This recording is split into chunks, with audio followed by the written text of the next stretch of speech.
So today we are going to start with one very important topic is aerothermodynamics of aircraft engine.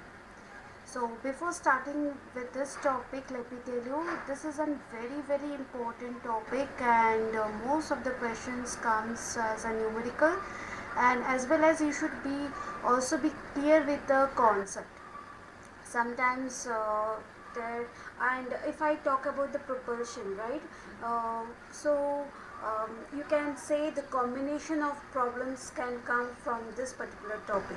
So in the upcoming session in the gate aerospace syllabus of this, especially the propulsion part, you have a special topic on the combustion chamber. You have a special topic on compressor, different types of compressor, turbines and nozzle, right? So you have to implement this concept sometimes, right? So this is a very classic or you can say a fundamental part of this topic, but you should know very well. And as here we are discussing about competitive exam is concerned, mostly competitive exam does not ask you to derive any derivation. So what you have to do in the competitive exam, you should have the concept and knowledge. So I will highlight how you can remember the formula, and when it comes to propulsion, any topic, you must remember some clues, so you can use that clues to solve or proceed further. You should know some part of the idea from where this thing or this formula has been derived, how to remember, something like that. So here in the propulsion part, I will clearly state you each and everything, and whatever I am telling you, please note it down simultaneously, right? So let's begin without anything. So first it starts when we talk about propulsion, so you should know what are the different classifications of propulsion. So propulsion we can classify into three different forms. Okay, so one is a unconventional engine, then air breathing and non-air breathing. So from the name itself, it is very much clear to you guys what is meant by unconventional engine. So these are the upcoming generations that soon such kind of aircrafts are going to develop using unconventional engine. So as it is not in this today's agenda, so we will keep it aside. So let's focus on the core difference in air breathing engine and non-air breathing engine. So as the name say, air breathing. So first of all, what is a propulsion? What is a propulsive system? Any object, okay, any x, y, z object which will able to move forward by any means, by external force, you can say. So what is that? An aircraft is being moved or propelled forward from one point to another point through engines. So what are these engines that we are going to study over here, how it has been moved further. Now as we look here, there are so many types of air breathing engine: turbojet, turboprop, shaft, turbofan, ramjet. Now in upcoming there are some more air breathing engines are coming, advanced systems. One of them were open rotor. So in upcoming generation, you should know what are the upcoming air breathing engines are coming into the picture. So air breathing, then nowadays you can see geared turbofan or turbojet engines are there. So these are the R&D work is going on this particular air breathing engine. Now, but you should know what are the present generations, okay? But it's not necessary in this competitive exam point of view, right? Now talking about turbojet, turboprop, shaft, fan, ramjet, then we have a scramjet, we have scramjet as well. Okay, now how they are different with each other? So here I will not focus on their differences that from the textbook and as well as from my notes which I will be providing. You will get a clear understanding from there how this different types of air breathing engines are different with each other. Now switching back to non-air breathing engine. The non-air breathing engine, that name itself says that you are not using the atmospheric air, right? So what kind of where it is going to be used? So obviously this kind of are used in rockets and spacecraft where you don't have any air breathing engine. So what kind of engine? There are different types of non-air breathing engine. So first is a chemical propulsion. They use nuclear propulsion, electrical propulsion, ion propulsion, electrical propulsion. Okay, so there are different classes of chemical as well. There are different classes are there. We have solid, we have liquid, we have hybrid. So there is more in that non-air breathing we will study in a separate chapter. So this is just the intro of what are the propulsive system that we have. Now first and foremost we will see what are the basic architecture of a gas turbine engine, or when we talk about the air breathing engine, what are the basic architectures. So as I hope all of you are well aware of the architectures what we have. So first and foremost component what we have is the inlet, or sometimes we call as a diffuser. Okay, sometimes we also call as a diffuser or inlet, the first and foremost. Then followed with we have a compressor. We have compressor. Then after compressor what we have a combustion chamber. In short I will write CC, combustion chamber. Then followed by turbine. Then at the end we have the nozzle exit. Fine. So these are the basic architecture of jet engine, the gas turbine engine. Now how it works? Very simple. As this engine helps to propel forward, so what will do? It will suck the air from the atmosphere. Fine.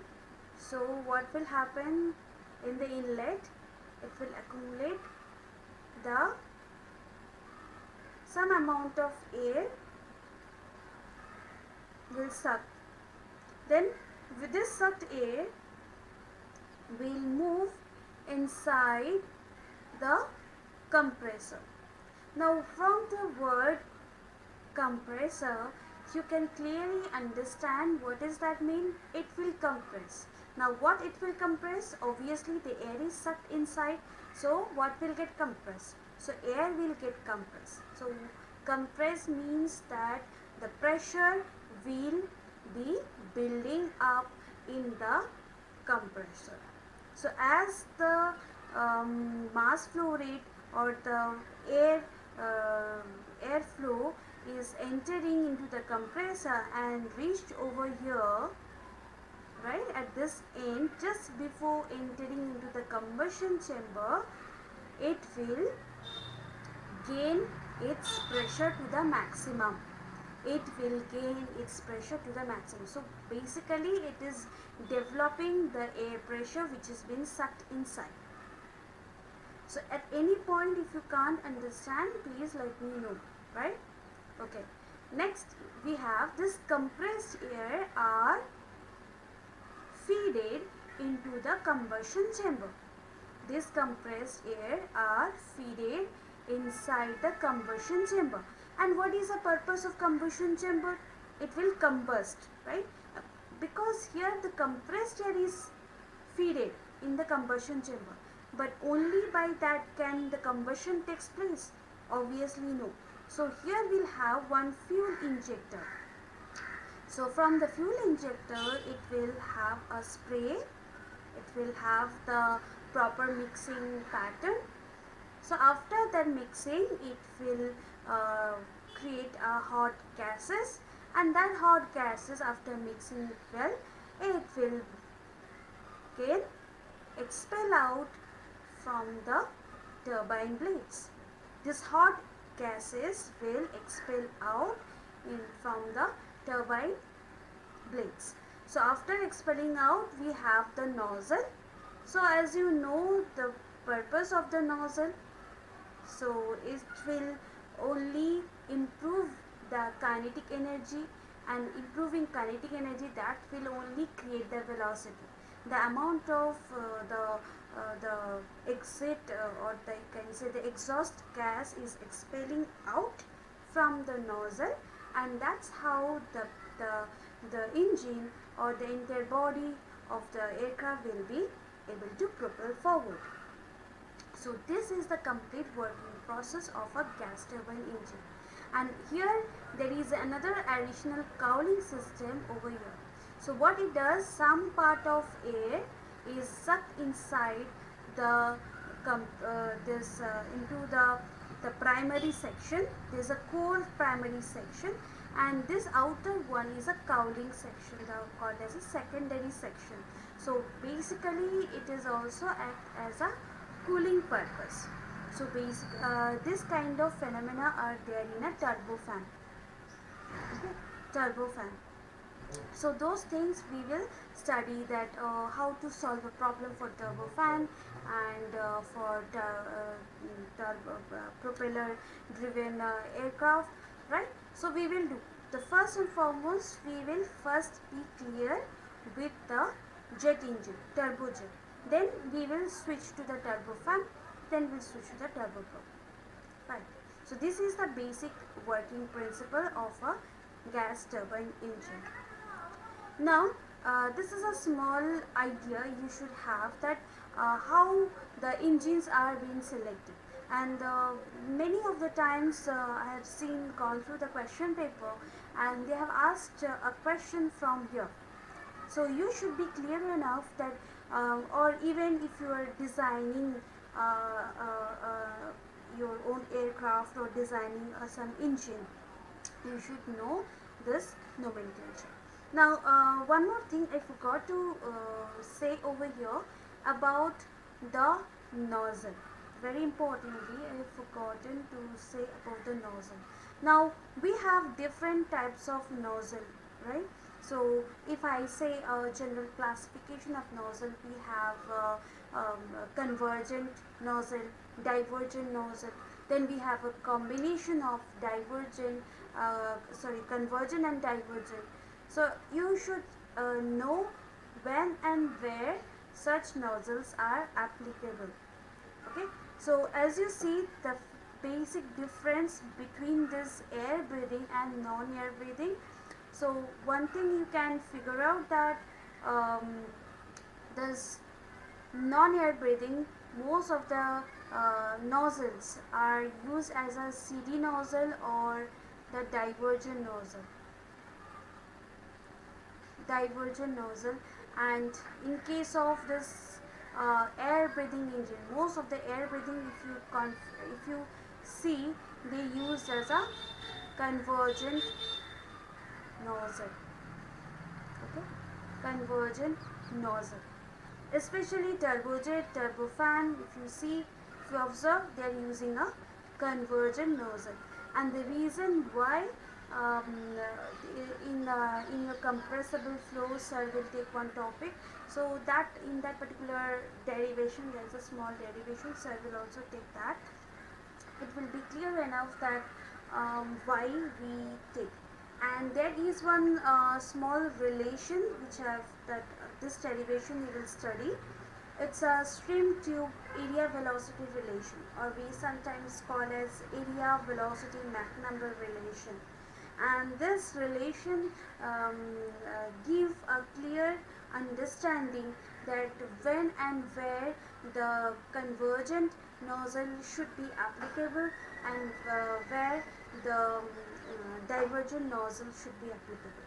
Now the point of this thing is not only fixed to the convergent or not to the divergent for nozzle. It is also applicable for the ducts or diffuser, right? So both as an inlet or a diffuser, this principle are equally valid. Now if you look back to this particular inlet, so majority of the inlets of the gas turbine engines are divergent type. Why the divergent type and why the nozzle in the convergent type? So the understanding lies in that concept.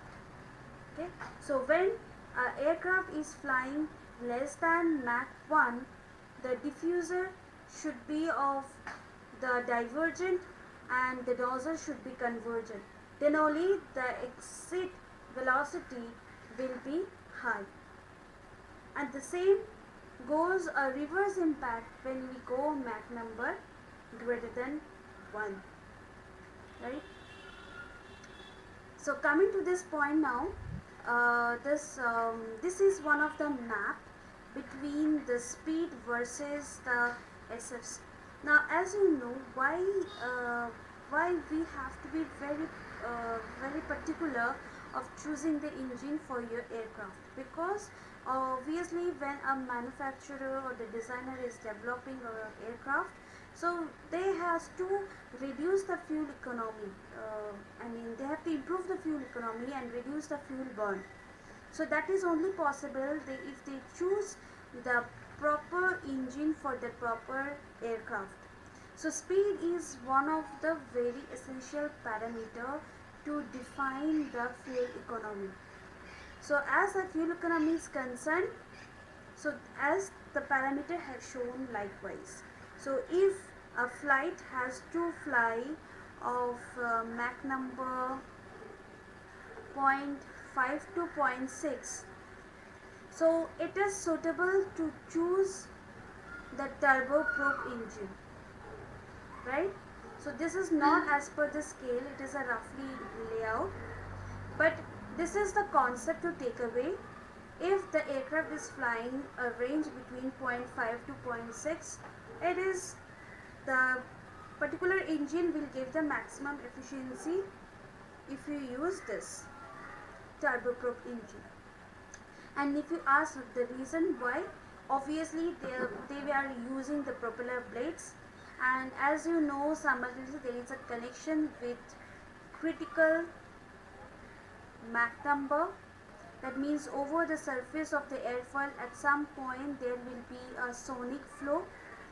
So you don't want to create any shock wave over a airfoil, because it can lead to a structural damage, and if it creates a structural damage, obviously the balancing will fail, so you will lose your the integrity, the structural integrity of the aircraft will lose.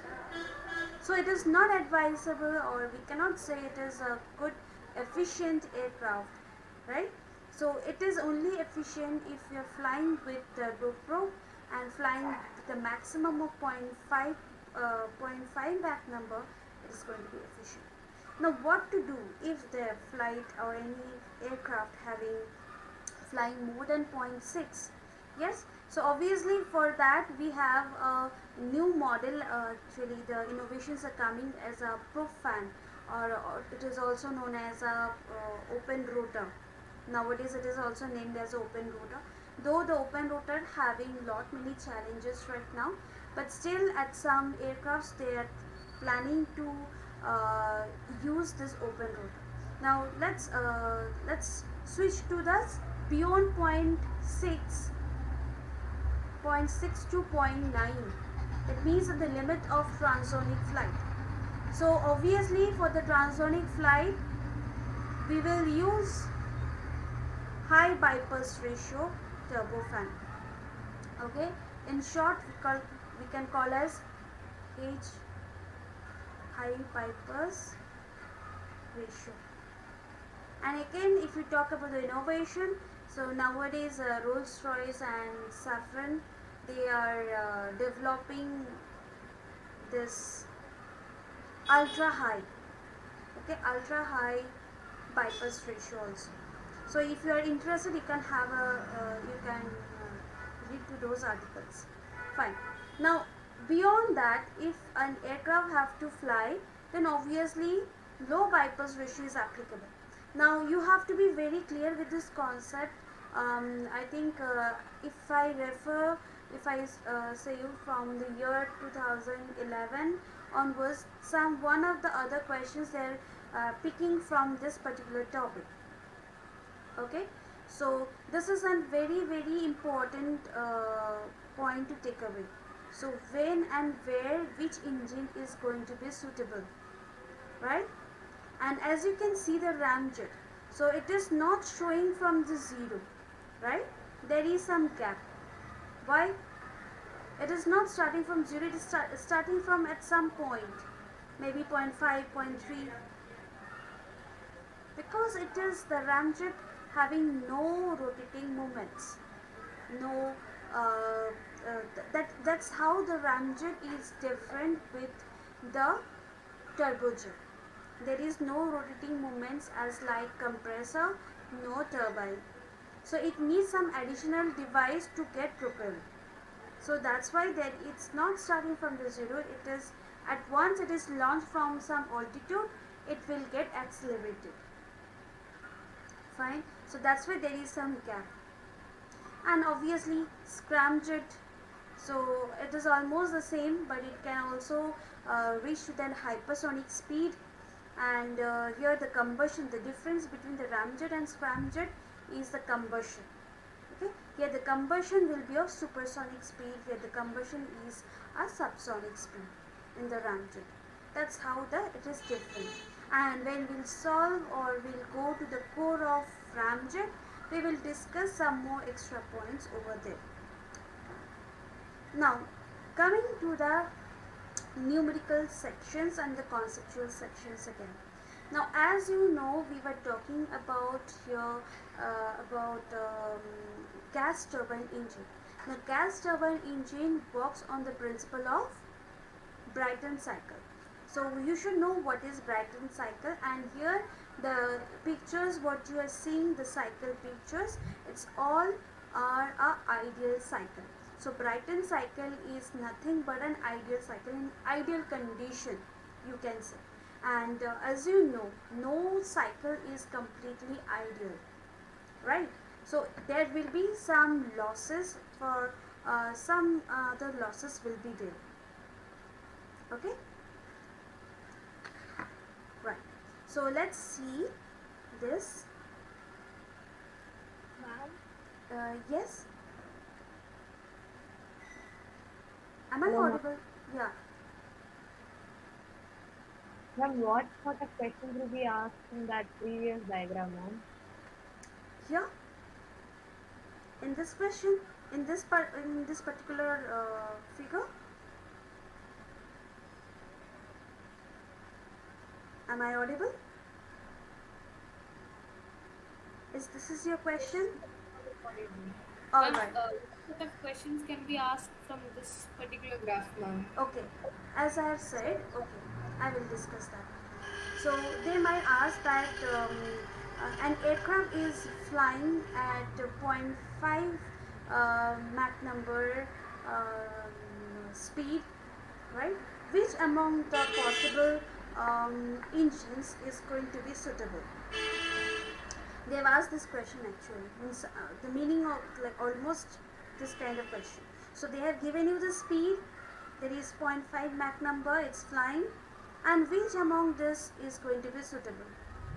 Now here another important term, let me tell you, to improvise the fuel efficiency, how we can judge that the fuel efficiency is improvised or we are having a very economic fuel capacity or it's efficient fuel. right? All this can be justified in two ways. One, to find out the SFC, okay, or TSFC. So what is TSFC? Is that to find out how much fuel consumption. The more if the value is less, then more the efficiency. So one way. Second is the propeller efficiency. There is a formula for propeller efficiency, how the flight speed and the exhaust speed. So like how you can find. But in that case, apart from that, if they have not mentioned you anything and they have only asked with respect to speed, how do you choose? And this is the way you can choose. As I have said here, that 0.5 to 0.6 if they have mentioned. So at this speed, the propulsive efficiency is maximum for turboprop. Okay. So the answer among those options is going to be the suitable as a turboprop. Similarly, if they ask a question, if the flight is flying at the speed of 0.9 Mach number, okay, 0.9 Mach number, which among the options is going to be suitable? And in the options they have given you turbo shaft, then they have given you high bypass ratio, low bypass ratio, and turbojet. Okay, so which among this is going to be suitable? You tell me. High bypassation. Absolutely. So that time the high bypass ratio is going to be the suitable for the range of 0.6 to 0.9 Mach number. And obviously sometimes they can confuse you in that way that they can write like high bypass ratio turbojet, but there is no such thing.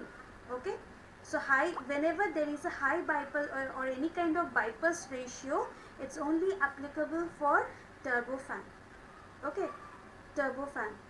So whenever it comes the range, it just bypass ratio, ensure it is for the turbofan. Right. I hope it is clear right now. Now if they ask for the Mach number 2, so obviously the options is going to be for turbojet. It's going to be for the turbojet. Right? If it is for hypersonic, for scramjet obviously. So likewise you have to opt the right one. I hope I made it clear. Yes. Okay. Yes, ma'am. Yes, ma'am. Right. Now coming to this ideal cycle. Now Brightening is also known as a ideal cycle. Now previously in the bridge course we have discussed some basic process of thermodynamic processes, right? So what are the processes we have studied? A constant pressure, constant volume, constant temperature, right? These, and we have also studied about isentropic process. So basic 4 processes we have studied, and beyond that processes we have also seen which is a non-flow and flow process, when we call as a non-flow and the flow, or in other words we can say cyclic and non-cyclic, right? Now there are so many different processes. So as I said, constant pressure, constant volume, constant temperature, and the isentropy. Now these are the basic 4 processes, and using this process, this cycle has been developed, Brightening cycle.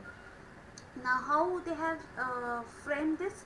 A fresh air, or I can say the atmospheric air is sucked inside into the compressor, right? So it is, the air is just entered. So the process here, they are starting from the inlet.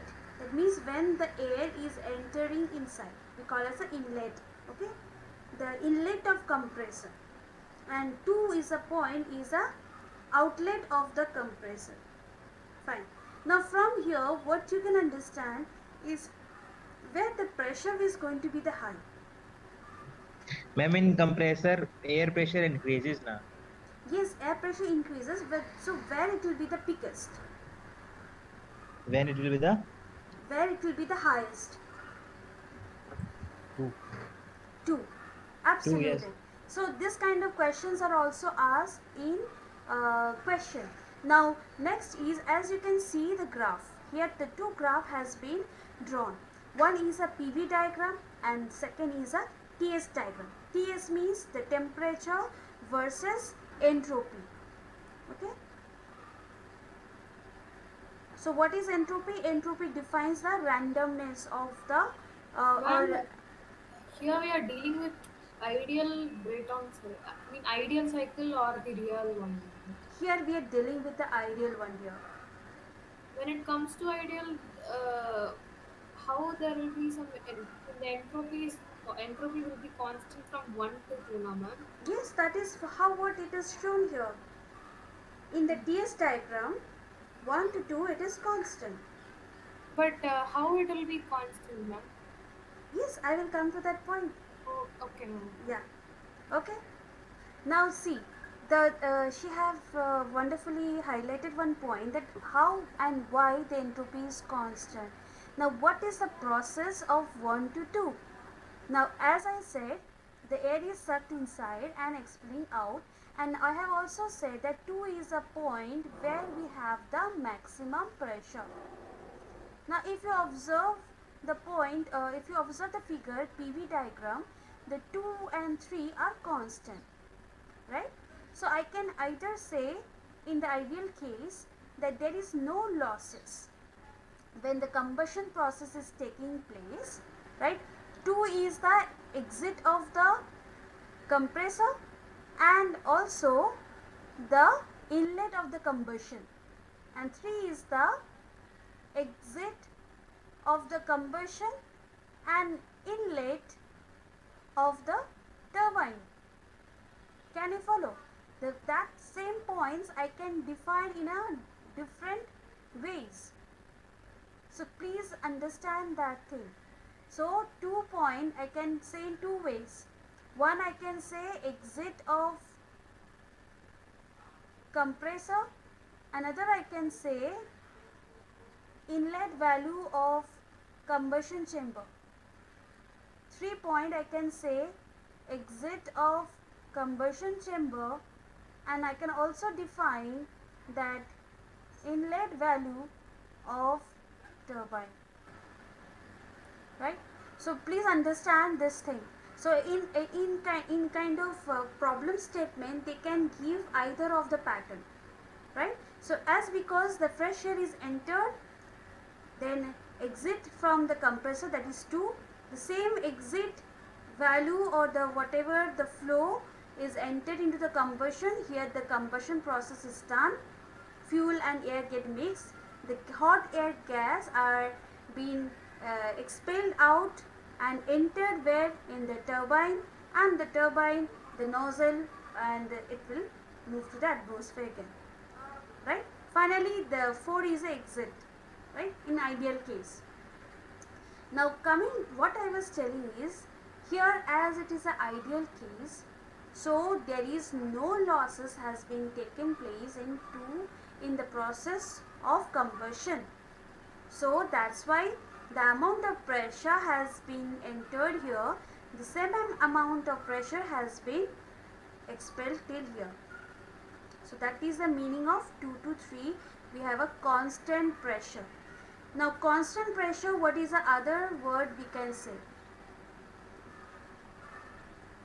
Isobaric process.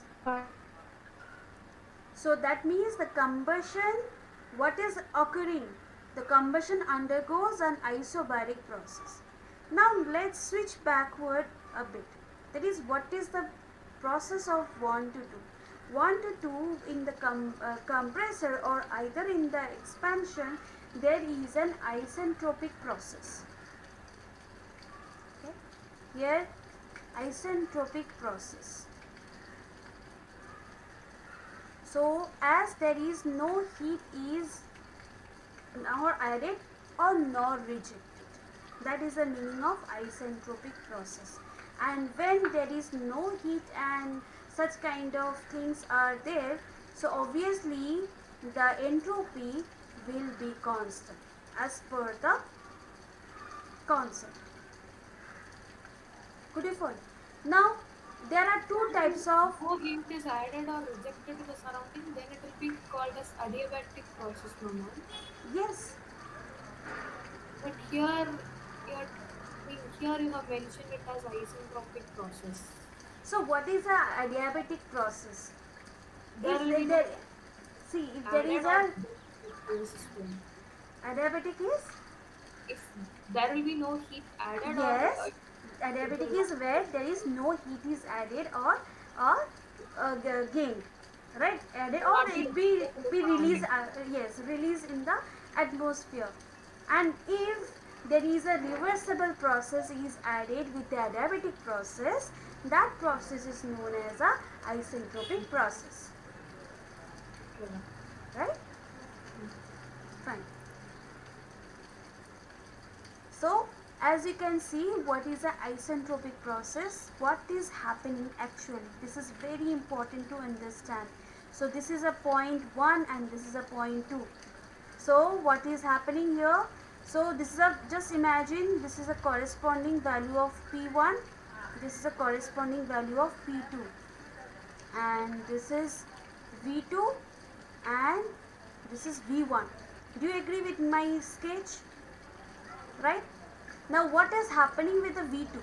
That means when the air has been entered and leaving over here, what is happening with this V? V here is not the velocity, is a specific volume. Okay? It's a volume. So what is happening with the specific volume? It is decreased.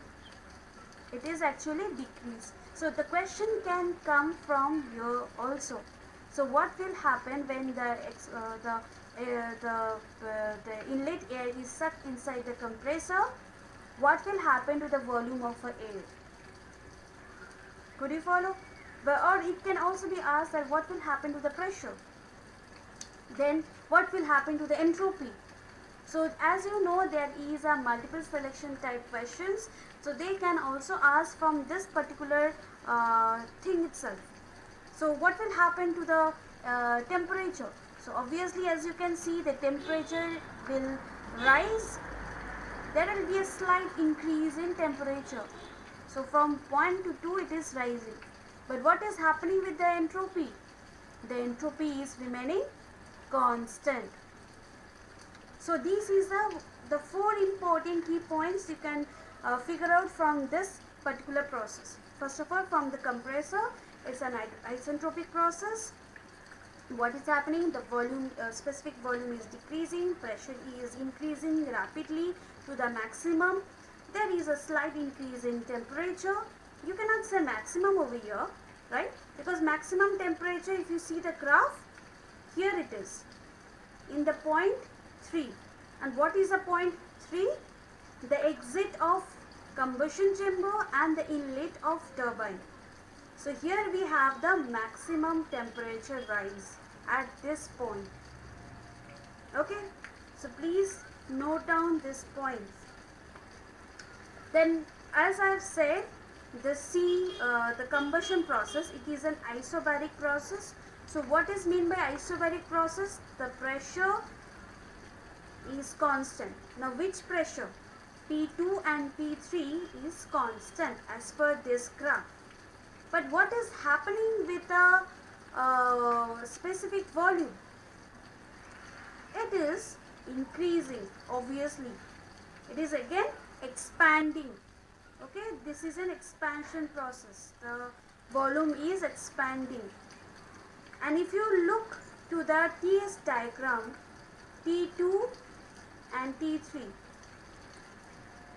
what you can understand?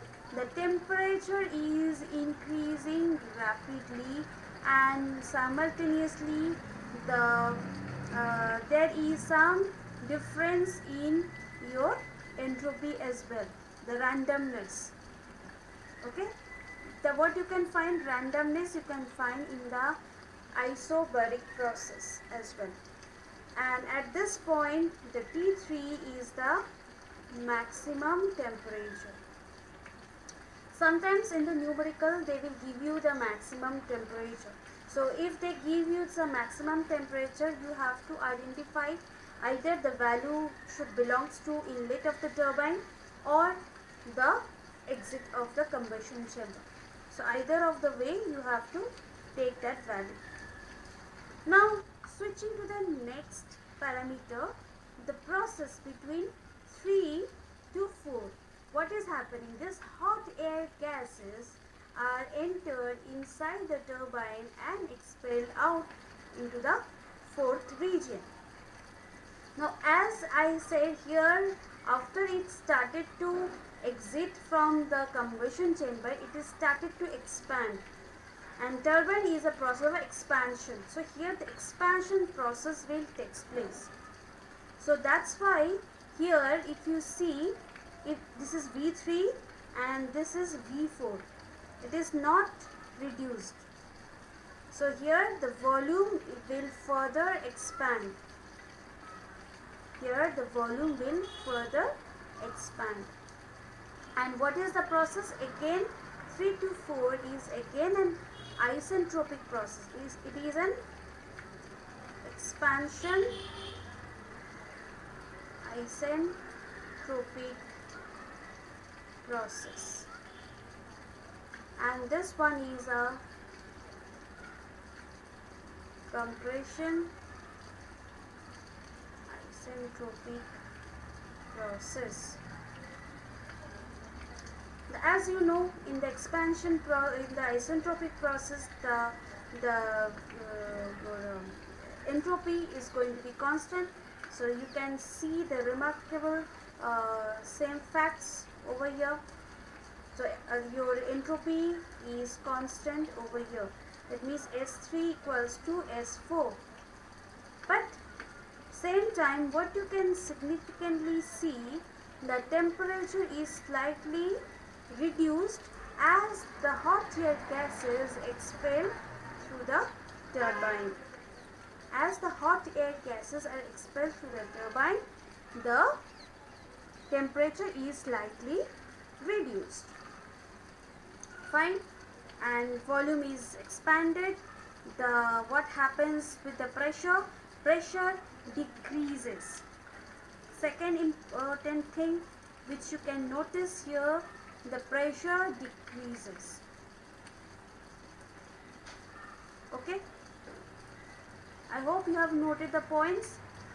So basically what this Brightening cycle is, it's a combination of isobaric process and isentropic process.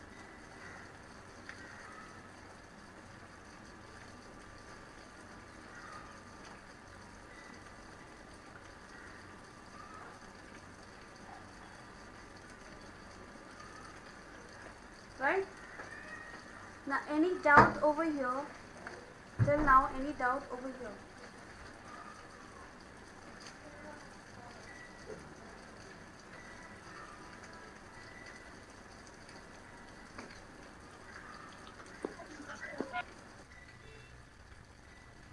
Okay, so as I have said here, we have discussed. Fine. Okay. Now, how we can find out the mathematical expressions for each and every component, and how we can find out the efficiency, overall ideal efficiency, or we can say the Brightening efficiency. Okay. So, the Brightening efficiency can be used using the net work output by the heat supply. Sometimes we can also say as heat, instead of heat supply, we can say as a input heat. Okay. We can also call as an input heat. So what is a work output and what is input? Let's forget that and let's come here, and what is work input and what is work output?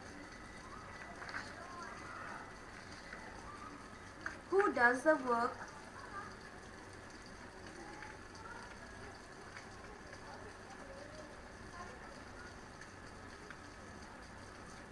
Already we have discussed this in bridge course when we discussing about steady energy flow. So here we'll have who does the positive work? Compressor, ma'am. Yes. Compressor, ma'am. and work done by the compressor. Ma'am, Right? but in different kinds of engines, different work, na ma'am. Sometimes Yes. turbine works and it is the backward process. So Mm-hmm. True, very true. Suppose if you take a boiler, so boiler also will have a different, it will have pump. So there they will not have a turbine. So they will have other, maybe they will have some other heat exchanger or something like that. So it will differ, right? But here we are not dealing with the others. Here we are dealing only with aerothermodynamics, like the engines which are used. And this is a general, this is the ideal actually. Whatever we are discussing over here right now, it's all ideal. And there are a lot many to come in the actual one. Actual, the things are going to be little more twisted than this. But if you are clear with the concept, basic idea, then you can easily understand that. Okay? Or not only this, you can take as a boiler, you can take as a refrigerator, you can take as a pump, other pumps, right? Heat engine pumps. The process are going to be the same. So is there any change in the formula, in the efficiency? It's same. That is the net work output by input heat supply, right? So what is the input heat? So this is the combustion where heat is added, and here the turbine helps to propel, or we can say rotate the compressor, right? So we can say Wt minus Wc by Q. This is a general formula.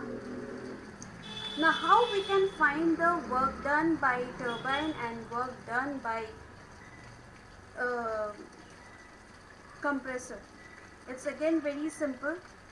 So as we know, the work done will be equals to the enthalpy. Now why we have negative sign over here? Can anybody say why do we have a negative sign over here?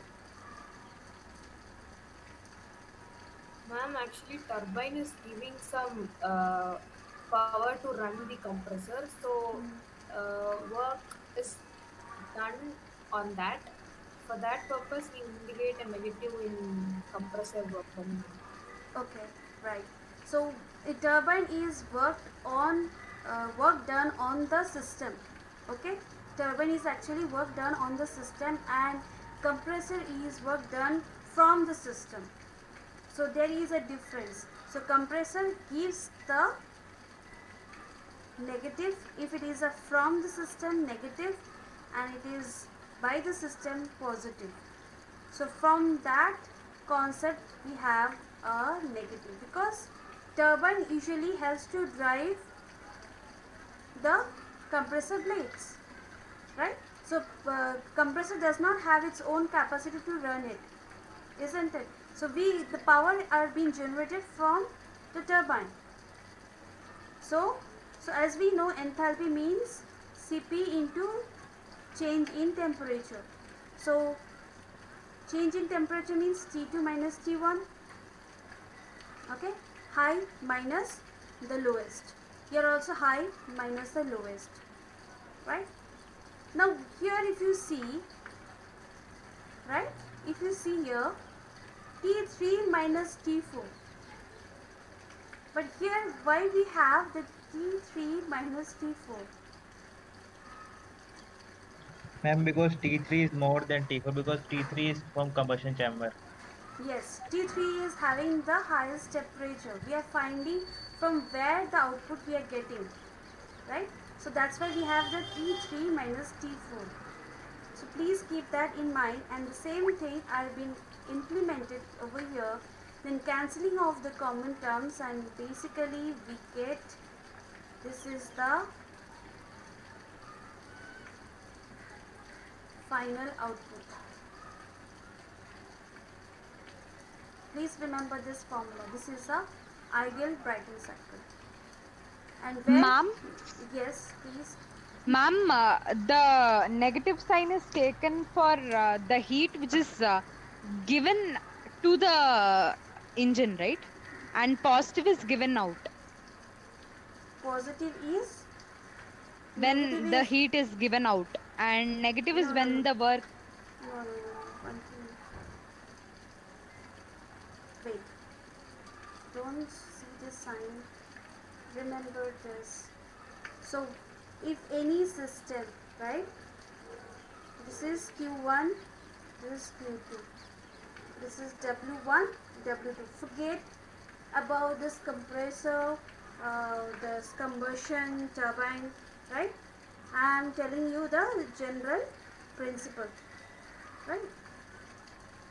So, if this is a system, and if it is entering, the heat is the heat transfer to the system.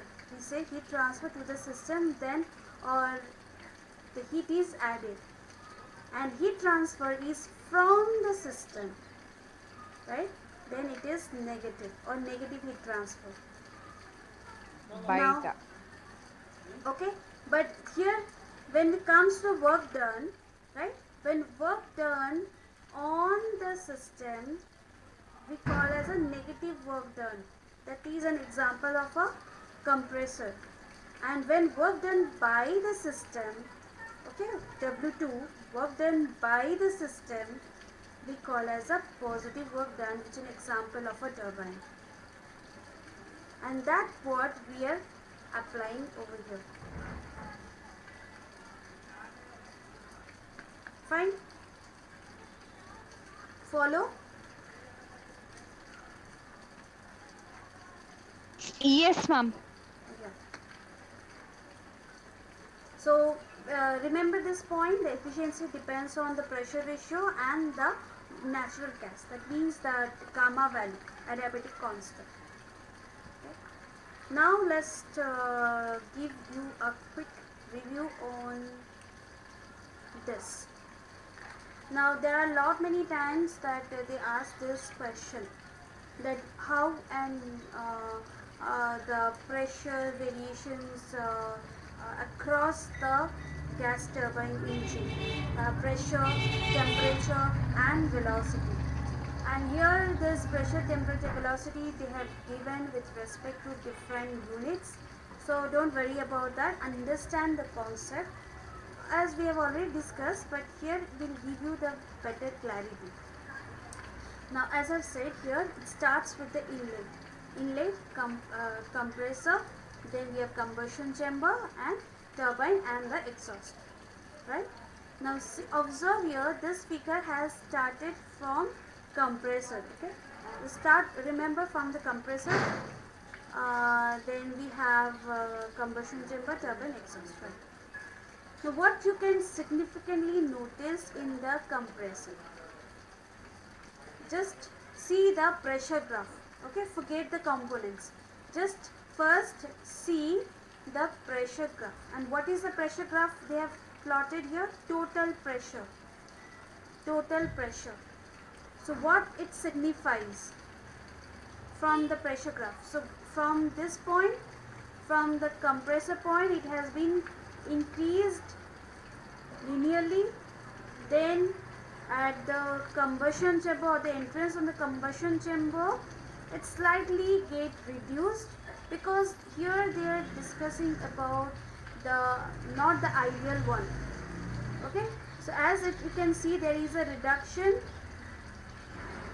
in this patches area because there were some heat losses, right?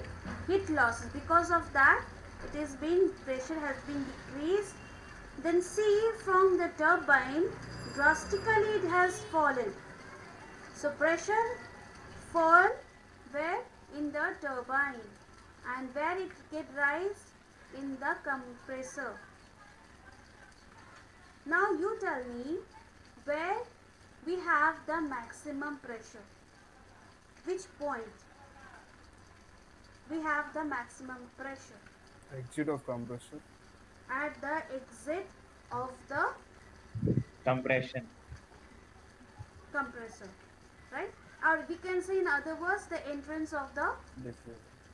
yes, we don't say diffuser because it is very confusing, because sometimes some book we inlet is also defined as a diffuser, and if you also say this is a diffuser, then it is a confusing. So in my way I will say it is an inlet of the combustion chamber. Right. Now next we will go for the temperature. Let's see the temperature.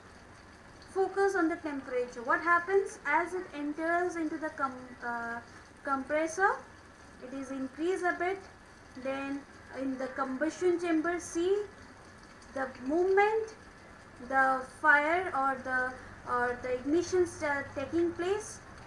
It is having the maximum, right?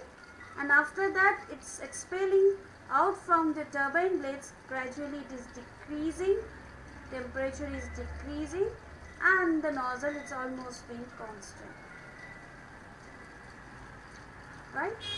It's almost constant. So where we have the maximum or the highest point of the temperature, where we have the highest point of temperature? Combustion. In the combustion I mean chamber, combustion chamber. right? So we cannot say the entrance of the combustion chamber, we cannot say it is the exit, right? We will notify it as a exit of the combustion chamber. We have the maximum temperature over there. Then let's look into the velocity part. What we have in the velocity? Where we have the maximum velocity, and also simultaneously remember the path, how it is flowing, because there are some questions they have asked in gate question, that to understand the profile sometimes they might give you here, as they have shown the linear graph, as you can see, right? Both it is a linear graph or it's a parabolic in nature or not. So understand the pattern of the graph over here. Okay, now see the velocity here. What is happening? So drastically the velocity is falling as it started to enter into the compressor. The velocity is falling, right? And when it entered the combustion chamber, it is fall. After the mixing, you see, after the mixing of in the combustion chamber, gradually again the velocity is, or it is gaining the kinetic energy, we can say. And as I can see from the turbine, again the kinetic energy is also gaining further. There are some losses because of some some other blade loss or some other losses, flow losses are there, and still at the nozzle of the exhaust, it is reaching to the maximum limit of kinetic energy, and that's how the propulsive force is generated from the exhaust velocity. So where the velocity is maximum,